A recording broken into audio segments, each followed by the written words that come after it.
नमस्कार दोस्तों, मैं परमवीर चौधरी आपका स्वागत करता हूं। और दोस्तों, मैं क्लास 10th का मैथमेटिक्स पढ़ाने जा रहा हूं, जिसमें मैं लेसन त्रिकोणमिति स्टार्ट करूंगा, जो बच्चों का फेवरेट भी होता है और बहुत ही इम्पोर्टेंट होता है। दोस्तों, आइए ज़रा हम इसके बारे में जानते हैं। त्रिकोणमिति का अर्थ। त्रिकोणमिति का अर्थ दोस्तों, अगर त्रिकोणमिति का संधि विच्छेद किया जाए तो दो भागों से मिलकर बना है त्रिकोण धन मिति। दोस्तों, त्रिकोण का अर्थ होता है तीन कोणों से बनने वाली आकृति, अर्थात कि त्रिभुज। मिति का अर्थ होता है मापन या नापना। तो अगर देखा जाए तो त्रिभुज के कोणों और भुजाओं का मापन करते हैं त्रिकोणमिति के अध्ययन में। तो त्रिकोणमिति में त्रिभुज के भुजाओं और कोणों का मापन करते हैं। तो त्रिभुज की बात करें, त्रिभुज तीन भुजाओं से घिरी हुई आकृति को क्या कहते हैं? त्रिभुज। तीन भुजाओं से घिरी हुई आकृति को क्या कहते हैं? त्रिभुज। दोस्तों, त्रिभुज के बारे में मैं बताना चाहूंगा कि त्रिभुज भुजाओं के आधार पे, कोणों के आधार पे बांटे गए हैं, उसको हमें नहीं अध्ययन करना है। हमको त्रिभुज का केवल एक प्रकार पढ़ना है, समकोण त्रिभुज। समकोण त्रिभुज एक ऐसा त्रिभुज जिसका एक कोण 90 अंश हो, समकोण त्रिभुज कहलाता है। एक ऐसा त्रिभुज जिसका एक कोण 90 अंश हो, समकोण त्रिभुज कहलाता है। इसे रिप्रेजेंट करेंगे त्रिभुज ए बी सी। एक समकोण त्रिभुज है क्योंकि कोण बी इक्वल टू क्या है? 90 डिग्री। तो समकोण त्रिभुज में दोस्तों भुजाओं के अपने नाम होते हैं। तीन भुजा है, ए बी, बी सी और सी ए। ए बी को बी ए भी बोल सकते हो, बी सी को सी बी भी बोल सकते हो, सी ए को ए सी भी बोल सकते हो। तो अगर इन तीनों भुजाओं की बात करें तो त्रिकोणमिति में अगर कोण ए ले रहे हैं तो कोण के सामने वाली भुजा को क्या कहते हैं? लंब। नोट्स बनाना होगा तो बनाते रहिएगा। आप एक लाइन लिख सकते हैं, कोण के सामने वाली भुजा को क्या कहते हैं? लंब। 90 अंश के सामने वाली भुजा को क्या कहते हैं? कर्ण। और जो शेष बच जाता है उसे कहते हैं आधार। तो दोस्तों, समकोण त्रिभुज में कोण के सामने वाली भुजा लंब, 90 अंश के सामने वाली भुजा कर्ण, और जो बचेगा उसे क्या कहेंगे? आधार। आइए जानते हैं समकोण त्रिभुज के बारे में। पाइथागोरस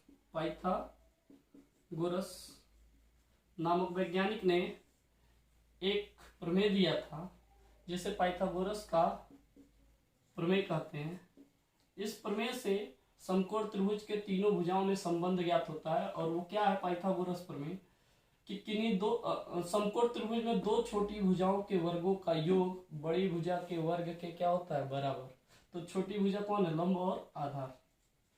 तो लंब का वर्ग प्लस आधार का वर्ग बराबर कर्ण का वर्ग। तो अगर देखा जाए दोस्तों, तो इसमें से कोई भी दो चीज पता होने तो तीसरा निकल जाएगा। आइए देखते हैं इसके बारे में थोड़ा सा। अगर मान लीजिए लंब और आधार पता है, कर्ण नहीं पता है, तो डायरेक्ट कर्ण निकालने के लिए वर्ग हटाएंगे तो कर्ण बराबर हो जाएगा अंडर रूट लंब का स्क्वायर प्लस आधार का स्क्वायर। समझ में आया दोस्तों? अगर मान लीजिए कर्ण पता है, लंब पता है, आपको आधार नहीं पता है। क्या नहीं पता है? आधार नहीं पता है। तो आधार ज्ञात करने के लिए आधार को छोड़ेंगे, लंब को क्या करेंगे? पक्षांतर। तो आधार बराबर हो जाएगा सीधे रूट में, वर्ग हटाएंगे तो रूट में जाएगा, कर्ण का स्क्वायर माइनस लंब का स्क्वायर। दोस्तों, तीसरा बचा, अगर कहीं हमें आधार और कर्ण दिया है, आधार दिया है और कर्ण दिया है दोस्तों, हमको लंब नहीं पता है, तो लंब को यहाँ छोड़ दे, आधार प्लस है उस साइड जाएगा तो माइनस, कर्ण स्क्वायर माइनस आधार स्क्वायर, वर्ग हटाएंगे तो रूट में चला जाएगा, तो हो जाएगा लंब इक्वल टू अंडर रूट कर्ण का स्क्वायर माइनस आधार का स्क्वायर। तो इस तरीके से कोई दो चीज पता होने पे तीसरा निकाल सकते हैं। अगर कर्ण पूछता है तो रूट में लंब स्क्वायर प्लस आधार स्क्वायर, आधार पूछता है तो रूट में कर्ण स्क्वायर माइनस लंब स्क्वायर, लंब पूछता है तो रूट में कर्ण स्क्वायर माइनस आधार स्क्वायर। तो इस फार्मूले की सहायता से हम लोग निकाल सकते हैं दोस्तों। मैं आपको बता दूं कि इसमें आपको वर्ग वर्गमूल पता होना चाहिए। तो वर्ग मतलब होता है उसी का गुणा उसी में, उसी का गुणा उसी में। आइए देखते हैं दोस्तों, कुछ वर्ग 0 का वर्ग पूछ ले तो 0 गुणे 0 करोगे तो क्या आएगा 0। 1 का वर्ग पूछ ले तो 1 गुणे 1 करोगे तो क्या आएगा 1। 2 का वर्ग पूछ ले तो 2 गुणे 2 क्या होगा 4। 3 का वर्ग कर दे, 3 गुणे 3 क्या होगा 9। 4 का वर्ग पूछ ले भाई तो 4 गुणे 4 क्या होगा 16। इसी तरीके से 5 का वर्ग पूछे तो क्या हो जाएगा 25। 6 का वर्ग पूछे तो क्या हो जाएगा 36। 7 का वर्ग पूछे तो क्या हो जाएगा 49। 8 का वर्ग पूछे तो क्या हो जाएगा 64। 9 का वर्ग पूछे तो क्या हो जाएगा 81। 10 का वर्ग पूछे तो क्या हो जाएगा 100।